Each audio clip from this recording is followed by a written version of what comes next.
Hello and welcome to episode 14 of the TRUUMAN Podcast, the podcast designed to help create a generation of self-defined men. Today, I'm going to be talking about consistency versus perfectionism and the troubles around that, what's sold out there already, and how you can sort of avoid the trap of perfectionism and really start to focus on consistency.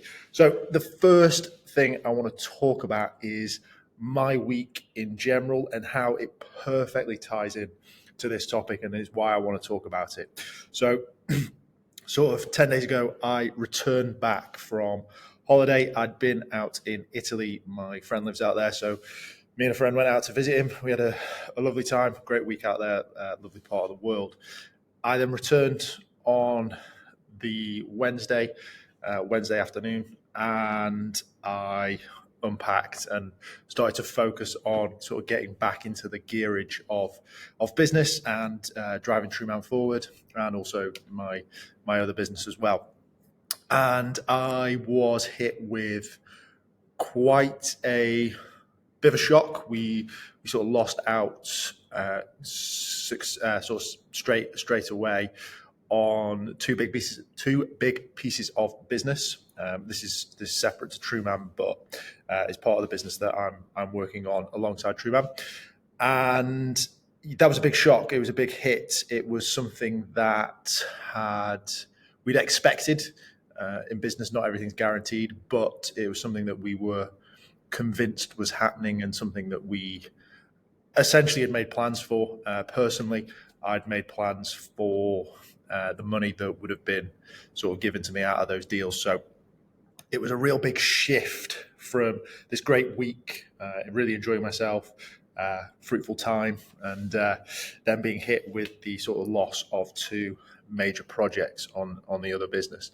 And it sort of sent me the sort of combination, I guess, of returning home and that sort of weight sort of hit me really hard. And it's taken me around 10 days to essentially record this podcast, which isn't meant to be this podcast. It's meant to be with a guest, and we're meant to be talking about masculinity and redefining it and looking at all of those other things. But I think this ties in really, really nicely in what I'm actually sort of trying to do as well. So those 10 days have been a real uphill battle. I've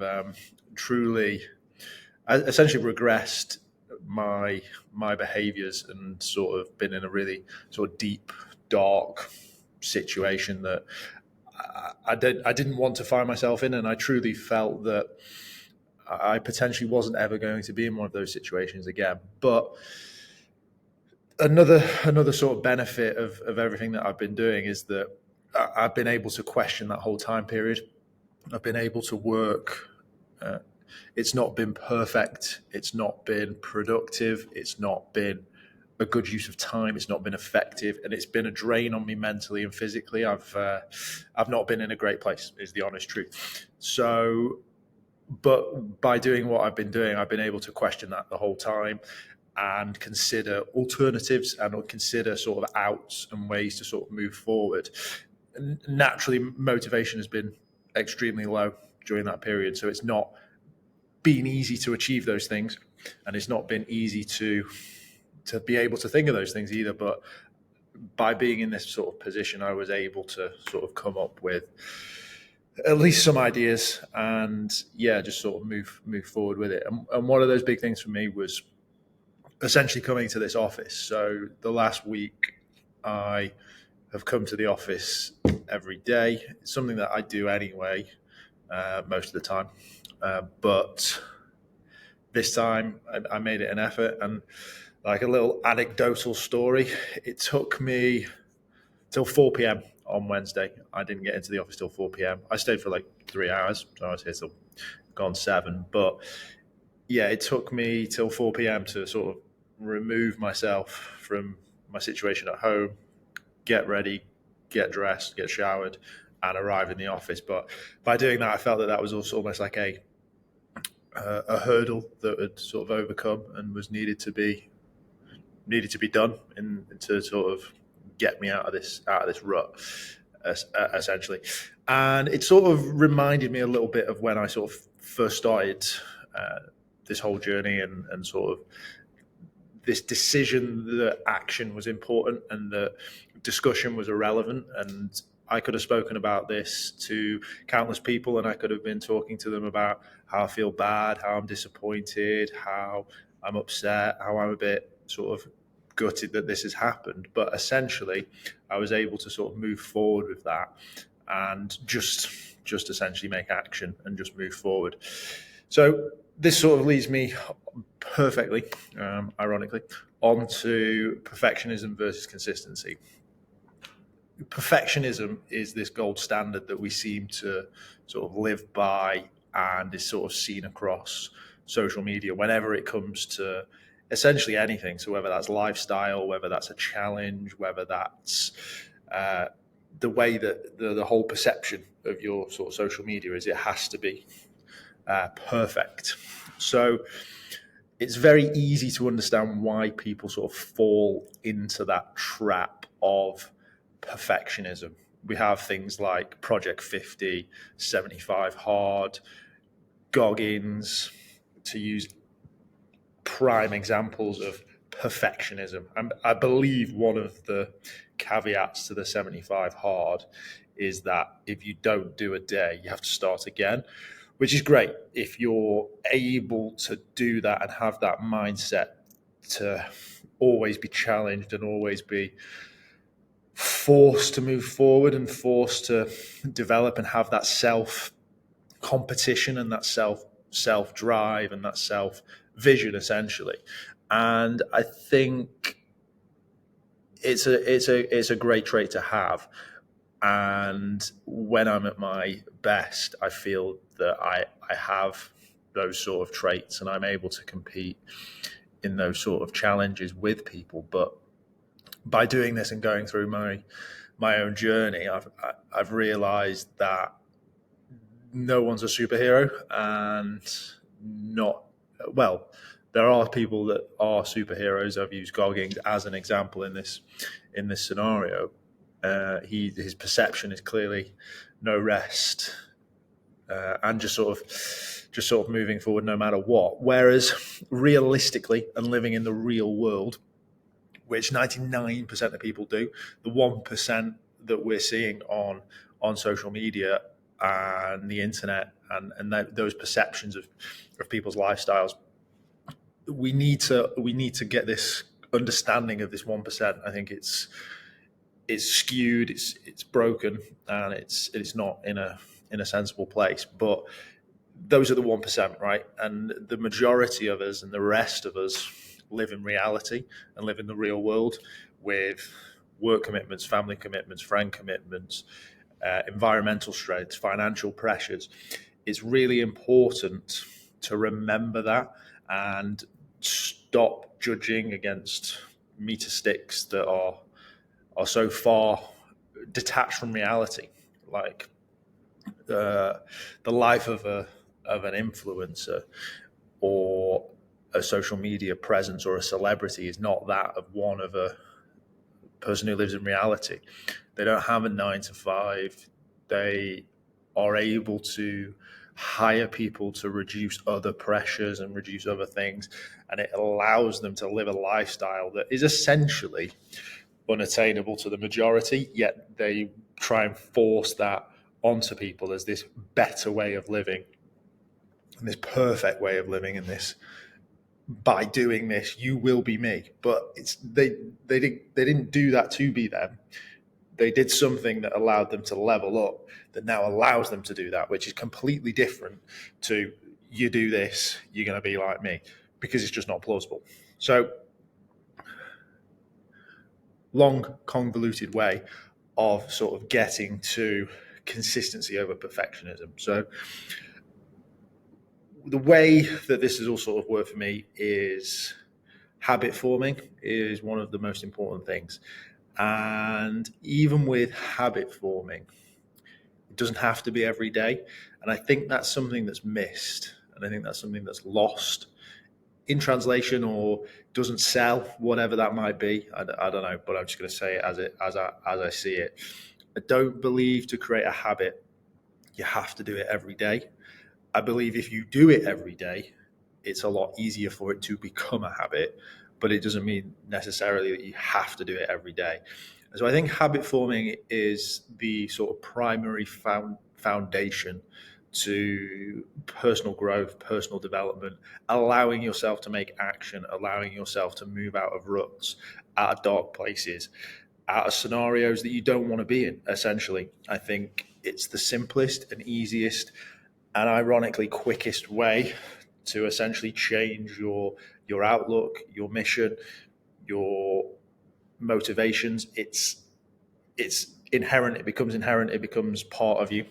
So, like I said at the beginning of this, for me, this week, coming into the office every day, getting ready, making an effort to come to the office, there was no pressure on what was on the other side of the office. There was no pressure to achieve anything. It was simply to just sort of, I guess, get routine again.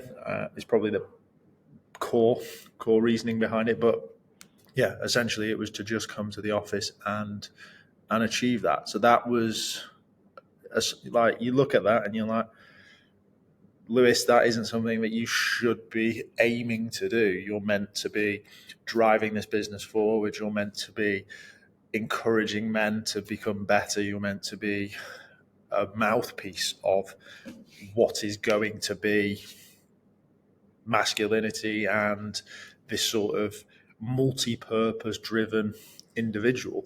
You can't set a week goal of coming into the office. Well, I can, because I did, and I'm human and I'm not a superhero, and I truly do believe that it's fine to have those sort of weeks. I don't think you should have them all the time, and I think I've been there, I've done that, and it's something that I'm now in a position that I can self-define and self-see, and I have the tools to sort of move forward. And that's how I see sort of habit forming is you choose it at the times that you need it to be part of your life. Don't get me wrong, there are things that I do previously to this week and that I will continue to do in the future that are significantly more higher level than coming into the office every day. They are things that I've done in the past, but this is what I'm saying. A habit isn't consistently every day. It's sold to you like that. It's sold to you that you have to do it every day, because that creates failure, and failure is your fault, not their fault. If it's your fault, it's not the program's fault. You failed, not the program. See it? See why they're selling to you? See how you're buying the next one? So that for me is how I see it. So it starts with habit forming, and it's not every day. It's consistent. Consistent is actually, ironically, mathematically, more than half. It's just more than half. If you do something more than half the time, you consistently do it. That is the number. That is the break point. Obviously, the higher you can make that number, the better it will be. But consistency is doing something more than half the time, because that is you are doing it more than half the time. So therefore, that is essentially the norm. Like, if you flip a coin, it's heads or tails.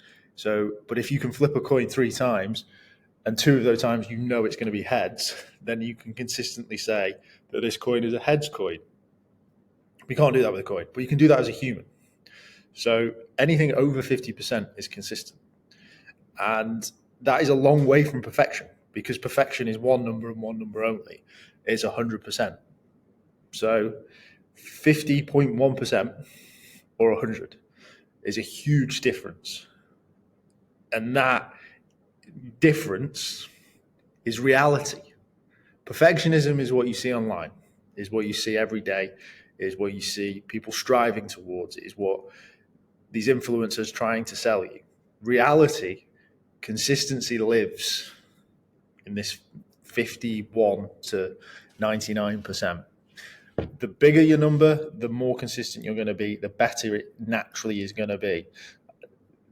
That is true. There's no denying that. If you do something every day, you will be better at it. You will be more comfortable at it. It will feel more normal. It will feel part of you if you are doing it more.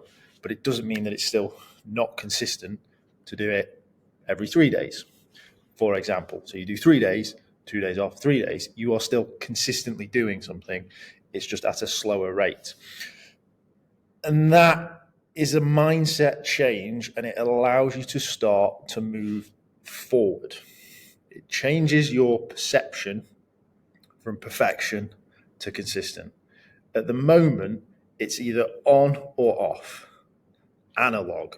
You're either doing it or you're not. And if you're constantly having failures, so you're constantly doing and then you fail, you constantly do and you fail, do fail, that is going to break even the toughest man. Like failure after failure after failure after failure after failure is not good for anyone. And that is how it's being sold to you, is that you're either on or off. You're either consistent or you're not. And that is not consistency. I play golf, which is, thankfully, it's becoming a more popular sport. So that hopefully these analogies will make more sense. But the way that a golfer is judged in the professional realm is not how good they are on their good day, but how good they are on their bad day. So how good is their bad shot? That's what makes a good golfer. And when it comes to this, when it comes to self-development, when it comes to personal growth, when it comes to finding purposes or challenging yourself as a man, it's the same. It's what is your low? How do we make the low the most consistent it can be? That is what will drive things forward. That is what will allow you to develop as a man, is having that low.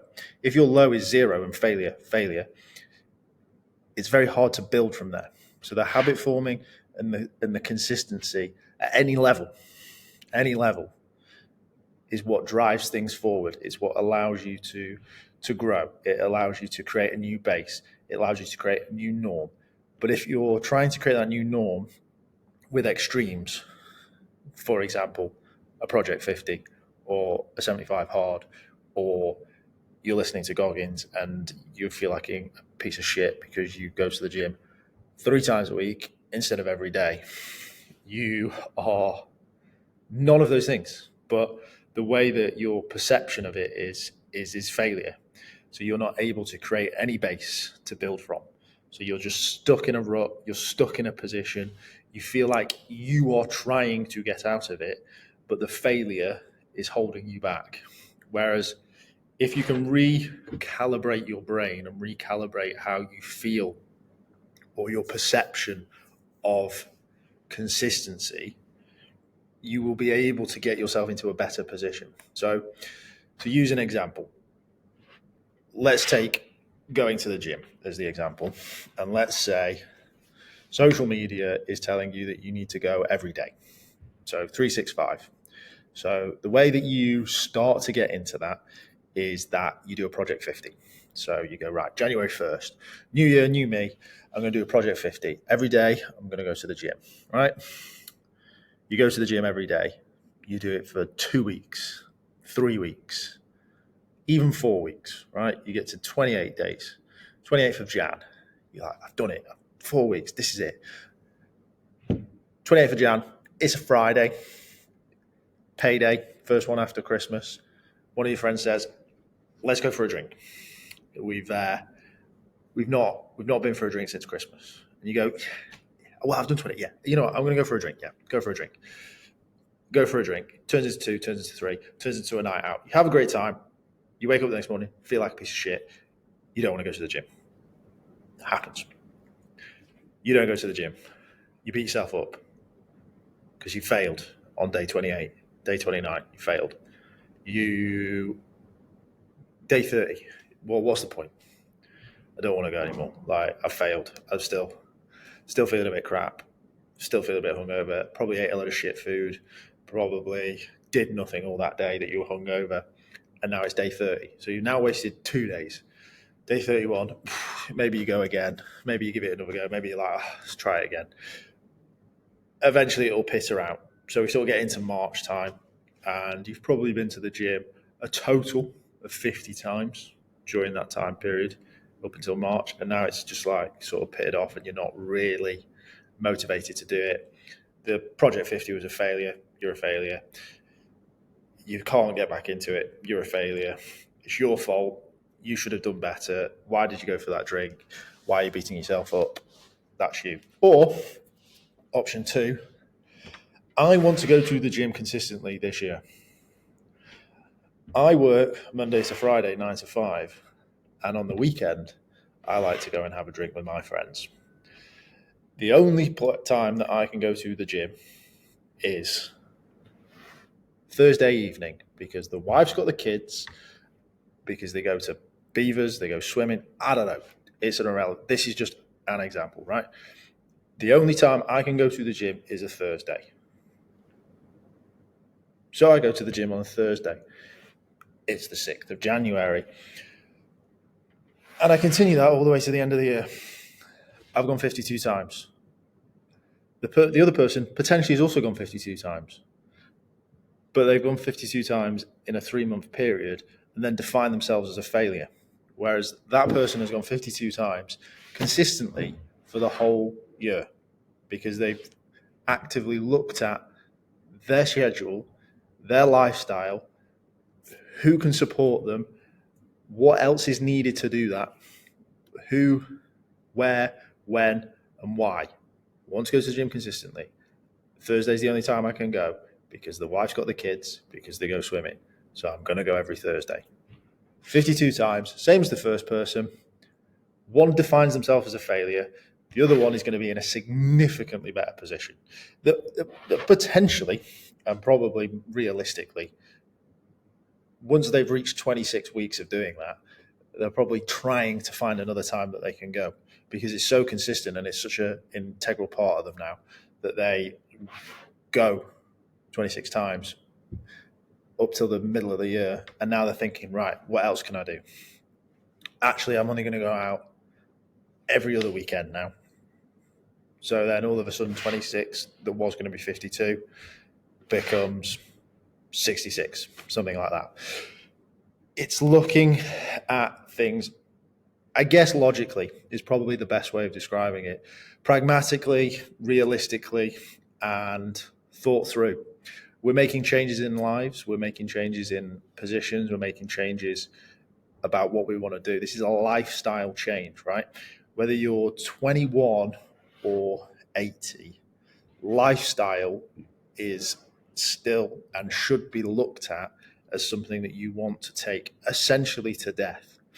So it can't be quick. It can't be a quick win, because if you're 21, there's 21 years of habits that you've got to change. If you're 50, there's 50 years of habits that you've got to change. If you're 80, there's 80 years of habits that you've got to change.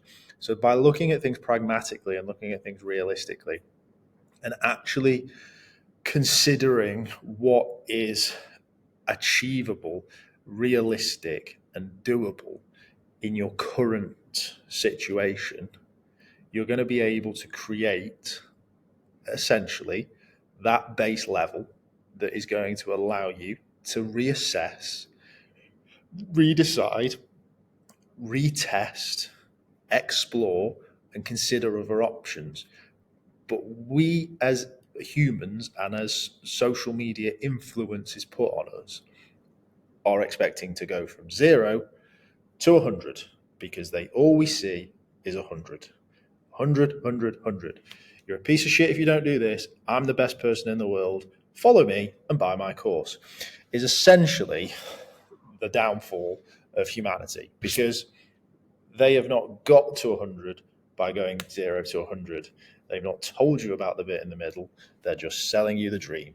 And that is the ultimate truth of this whole thing. Is like, perfectionism looks good. It's sexy. It sells. Don't get me wrong. Like, who doesn't want that? Like, I'm not sitting here as like this person that's like, don't want that. Of course you want to be in those sort of positions, and you sort of want to be able to showcase that you've achieved those things and that you can promote what you've accomplished in life, because it's no mean feat to get to the positions that these people have got to. Again, it's 1%, and it's applauded, and it's great, but the work that it takes to get there is misinterpreted and, in my opinion, missold. So consistency for me is essentially about creating a new baseline. It's not about being a perfectionist. It's not about finding how to change instantly. It's not about what am I doing wrong? How am I failing? It is pragmatically, realistically, and effectively looking at your current lifestyle, your current situation, and physically working out correctly how you can make a change. Significant is probably the wrong use of words, but it needs to be something, right? It needs to be something that changes lifestyle. And I think that's the missing layer. And that is what I want to promote and want to sort of encourage. And I want people to enjoy the journey, essentially, because that is what this is all about. Life is a journey. If you're in a position that you want to make change, great. And I'm applauding you. But do not beat yourself up, or do not try and go from 0 to 100 in an impossible time frame. Like, use golf again. I picked up a golf club. I wasn't like, right, get me on the PGA today. Like, that would be stupid. But yet, fitness, health, journaling, all of this stuff that's promoted on social is like, day one, be an expert. Great, cheers, mate. Like, just what I needed. I just honestly am perplexed by the whole thing. So the big takeaway from this podcast and this sort of short video is consistency and perfectionism are not the same thing. And what you see as consistency online is actually perfectionism in disguise. So when starting something, look at it pragmatically, realistically, assess your current life situation, and choose something that is achievable and doable in the time frame. Do not try and overextend yourself, because you will fail. I said it. Someone had to say it to you. It's all a load of shit. If you're trying to go from 0 to 100, you will fail 99.9% of the time. If you succeed, congratulations, super happy for you, and well done, you're a better human than me. But 99.9% of the time, you will fail. And without setting realistic goals, without setting something that is achievable and something that can be done consistently and create that habit forming activity, you will fail. Habits and consistency do not have to be daily. That is the biggest misconception of the whole thing. And that is another thing. So habits and consistency does not mean daily. Consistency is not perfection. Choose something that is realistically. Do not pick something off the shelf. Take your time to decide what you're going to change. Create a new base level after a certain period of time, whether that's 3, 6, 9 months, a year, whatever it might be. Wait, essentially. Don't try and rush things. Don't try and move things. This is a lifestyle change. Lifestyle change. Not a day change, lifestyle. Once you've got that, you are then able to explore and test your assumptions and what you're trying to achieve. Greater fitness, greater wealth, greater health, greater relationship with family, want to travel, whatever it may be. Create that sensible base level that is another level up. 0 to 100 is unrealistic. 0 to 1 is achievable. Once you've reached 1, have another conversation with yourself. But don't beat yourself up by trying to go from 0 to 100, which is the current sort of sale tactic used by influencers to sell you their beautiful course. My name's been Liz. Thank you so much for listening. I will join you. I will see you in the next one.